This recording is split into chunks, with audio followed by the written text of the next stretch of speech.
Hi guys, happy Monday. So this is the day where many of you are getting back to it, whether it's back to porridge, back to work or back to real self-care. And I hope it goes really well for you and that you approach it with gentleness and grace. So today I wanted to chat with you as I had a bit of a negative encounter last week with someone. She was extremely negative and I'm pretty chuffed with how I handled it. So it got me thinking about making this wee video with tips on how to deal with encounters with people who talk negatively or behave negatively towards you or other people or themselves. So during the interaction, try to connect with your breath and unclench your face as much as you can. And I love to get physical, so when I went away from that, I ensured that I did this when I was back to it just being me. So I dusted myself off and I stood tall in Superwoman pose. It just helps to have a real full-length mirror in front of yourself to be able to look yourself in the eyes and to see your strength as you do this. Now, as a rule, when you find yourself getting extremely bothered by another person's negative talk or behaviour, try to bring your focus back to yourself. Think, what are my values? How can they help me avoid being negatively impacted by what this person is saying and what they're doing, while being completely present in who I am? Now, you can't control others, but you can definitely control how you react to them.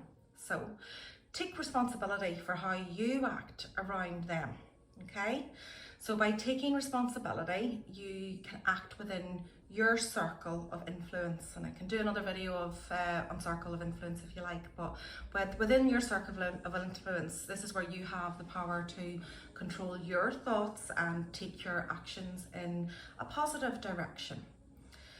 Also, try to approach the conversation without judgment and with empathy, which will give yourself the space to guide the conversation towards a better outcome for you and hopefully for them. And Douglas Stone writes in Difficult Conversations, he says this: you can't move the conversation in a more positive direction until the other person feels heard and understood. And they won't feel heard and understood until you've listened. Okay, so I hope that's a quote that you can take with you today. And on that, if you feel tempted to give advice when another person is being negative, just think that giving unsolicited advice to a negative person who's in no mood for what you've got to say, it'll only backfire for you, okay?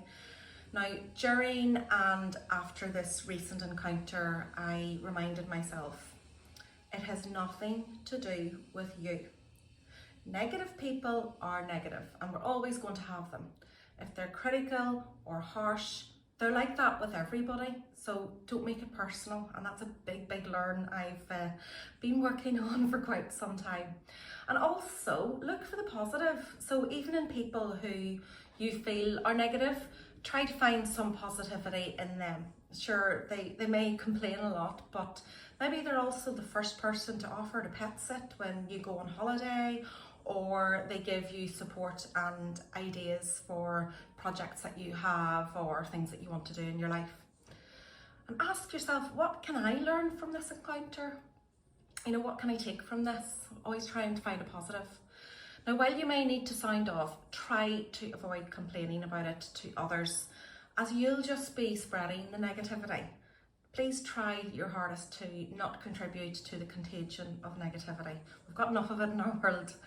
And don't let a negative person's cynical, gloomy and defeatist behaviour emotionally drain you. It's so easily done.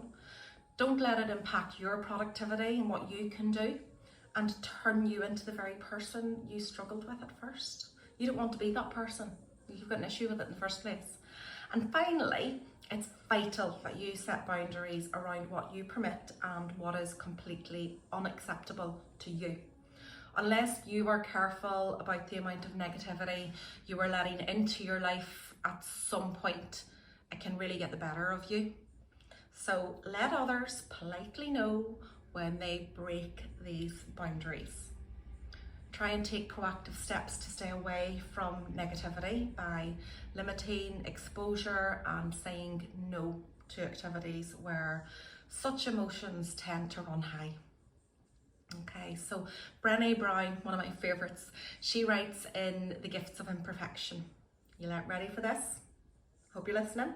When we fail to set boundaries and hold people accountable, we feel used and mistreated.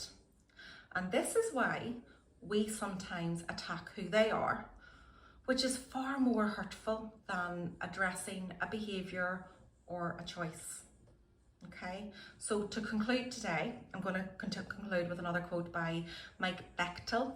And he writes in People Can't Drive You Crazy If You Don't Give Them the Keys. I love that title. We won't be able to eliminate the drama in our lives or escape all the crazies, but we can actually learn to live responsibly instead of reactively, being positive when others are negative. So it's all in the response. Good luck. Thank you for listening.